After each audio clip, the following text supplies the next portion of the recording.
little bit, then I'll ask the questions just to move on, just to make sure that everyone's got a chance to add their questions and to say the things that they want to say. So, who wants to be the brave one? Who wants to go first? Go on, so who's your question for? It's for any of the three chiefs that want to answer. Sorry, people can identify who they're from. Sorry. Sure, yeah, I'm Peter James with the Prince George Citizen. We heard John Rustad in his speech today talk about the urgency to get these LNG projects online because of market forces and all that. So for the three chiefs, are there any concerns that the urgency will not allow for the type of discussions that you want to have and that need to take place from your point of view before these projects can go ahead?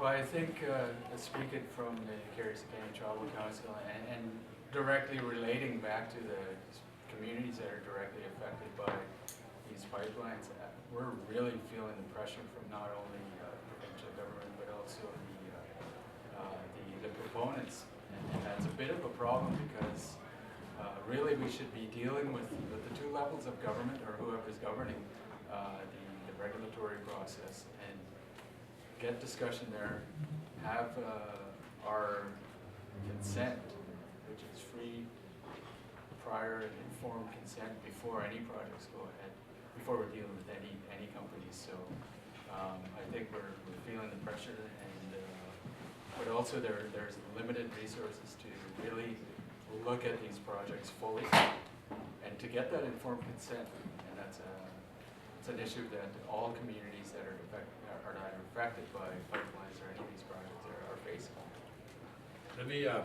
Let me put it this way. I'm Edward John from Glasden. We've been in the last few weeks in our communities talking through this. There's a proposal for the Trans-Canada pipeline to go through and adjacent to our village, one of our villages, and there's companies coming with a sense of urgency. We have to have this social economic impact studies but done by the end of this month, and they've just come into our communities, and the situation is this: we have no resources in our communities. We have a company who's coming in with a pipeline. They're expecting us to jump up and down at their beck and call, and we don't have the resources and the wherewithal to be able to do that. We have no resources from the federal government. We have no resources from the provincial government.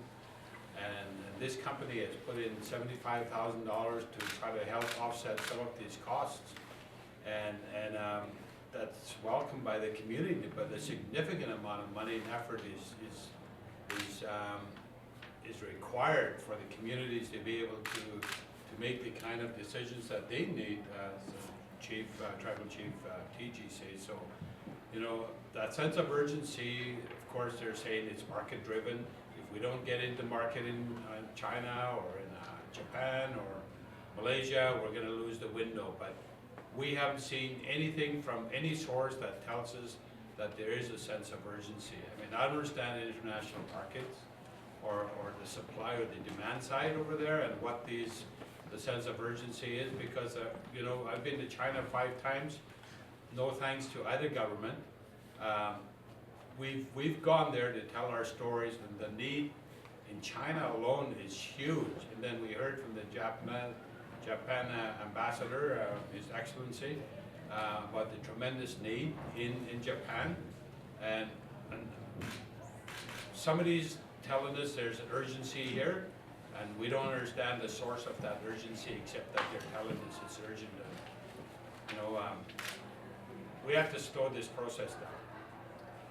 I just to follow up, I mean, I wanted to recognize the Carrier-Secania Tribal Council and the Clearwater Nation for bringing all of our leadership here to have these really important discussions between and amongst ourselves as First Nations, but also among other governments and industry. And to your question about the urgency, I mean, First Nations have been engaged in thinking about these situations for a long time, have been wanting to fundamentally resolve the land question in British Columbia.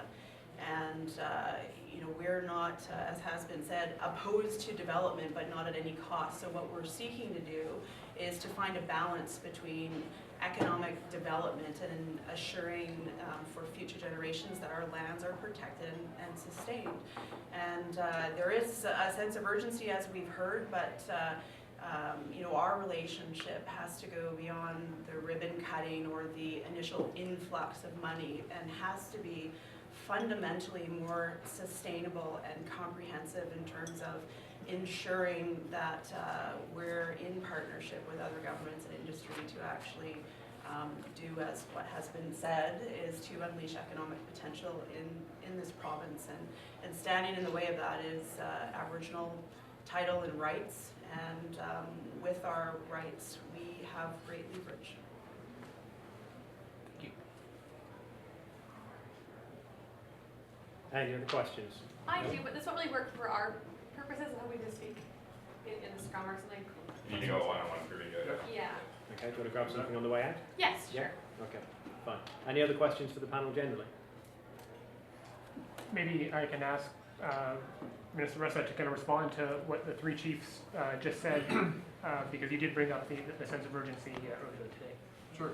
And actually, just recently, the Carrier Secretary Tribal Council had a meeting with myself and Minister Rich Coleman, and we talked actually about a way of creating potentially a strategic engagement agreement where we could, for a group of First Nations within the Carrier Secretary Tribal Council, find that way to be able to work together, to be able to sit down and have sort of a single point, and also find the ways to help bring some resources to be able to further those discussions. And so my ministry is engaged with the Tribal Council already, and we're trying to work through and see how we can arrange an agreement that would be able to help alleviate some of those concerns that have been raised, and legitimate concerns. There's a lot of proponents that would like to move forward projects, and you know, there's a lot of concerns and interests that obviously need to be engaged with the individual communities. If I may add to what other speakers talked about the urgency of the matter, it seems that there have been tremendous pressure which has been felt by the leaders of First Nations community. From our viewpoint, certainly, you know, Japan is one of the big consumers of LNG, one of the big purchasers or importers of LNG. But at the same time, when it comes to LNG here in British Columbia, the Japanese government as well as Japanese businesses are well aware of the need to put huge investments here in British Columbia, because LNG is relatively new product for British Columbia. Therefore, actually there is no sufficient infrastructure which is needed to export LNG. And therefore, the Japanese businesses are having a huge problem of whether or not they have to put tremendous, you know, investment in British Columbia. And therefore, they want to get to know all the needed informations so they can make a strategic long-term decision. Therefore, I think, you know, when you talk to Japanese business people, they have to say always that they are pressed by time. They want to know every piece of needed information as soon as possible, so that, you know, they can make a judgment on this strategic operation of putting a huge investment here in British Columbia. If I may follow up, because I wasn't at your speech this morning, if you could just kind of emphasize the key points that you brought, you know, to the meeting today. Well, you know, key points are much easier. In fact, you know, I said I was here to know the needs of First Nations. At the same time, I really want the First Nations to understand our position and our situation in Japan. So I didn't talk about you know, this urgency of the matter, although I understand that the urgency is being felt by some of the Japanese business people. John? Yeah, my question's for His Excellency Okuda. How is Japan going to guarantee that they are speaking with the right groups, meaning hereditary chiefs in British Columbia? Will you please repeat the question? How can we? How is Japan going to guarantee they're speaking with the right people? Because there is PTP, First Nations Limited Partnership, and those agreements were signed with band offices. And in BC, most parts of BC, hereditary chiefs are the Well, you know, leaders. I didn't go through any sort of, legal system when I decided to come to Prince George. I think I'm talking to the right people here. Those people as representatives of First Nation communities. As far as I'm concerned, I'm quite novice to the situations of First Nations. Simply, I have come to understand that we have to know more. We have to know more about First Nations. So I didn't have any such complicated problem that who are the right persons. Those people who are ready to talk to us. All of them are legitimate interlocutors as far as we're concerned. Can I I just think it's add? an important question that you asked the ambassador, and something that First Nations are grappling with and seeking to address in a meaningful way with the provincial and federal governments in terms of a more comprehensive approach to resource development, and are we speaking with the proper title holders, those that can make decisions about resource development and impact on traditional territories.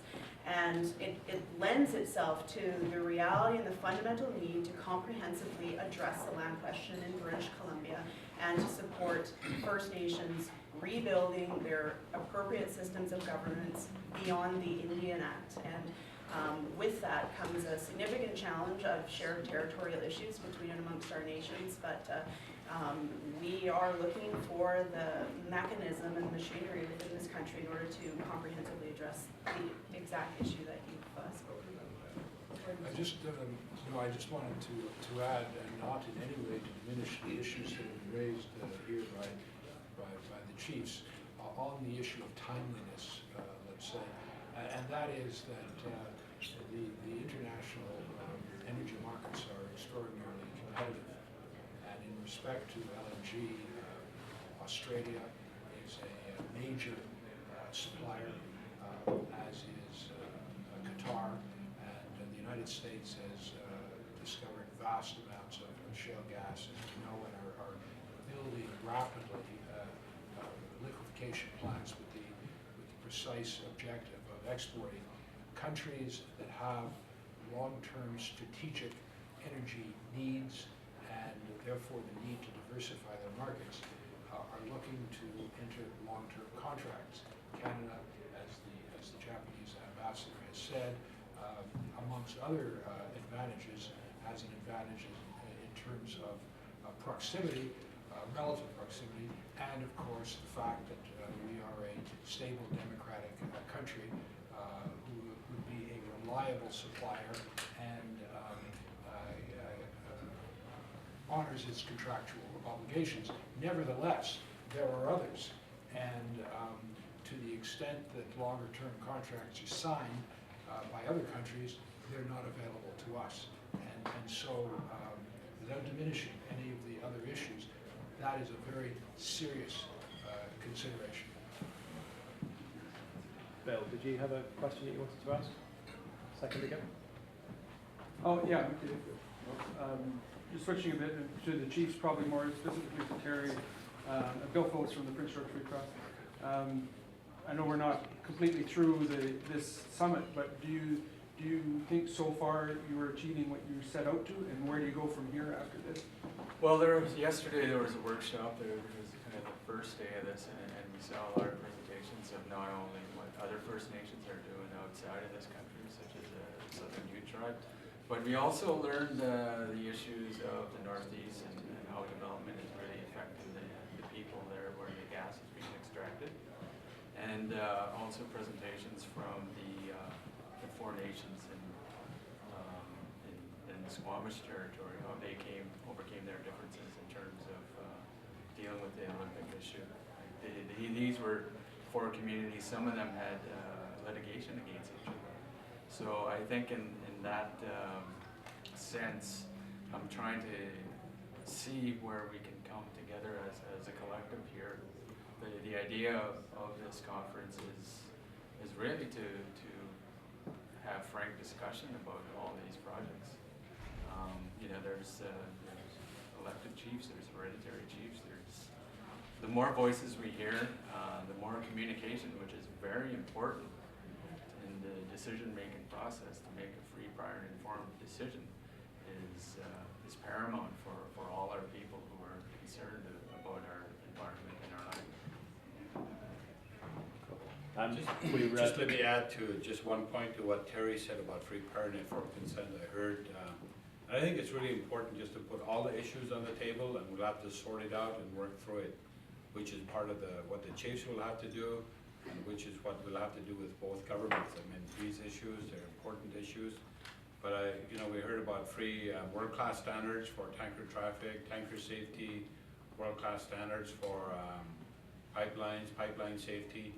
But there are also world-class standards for Indigenous rights issues called, as Terry put it, free, prior, and informed consent.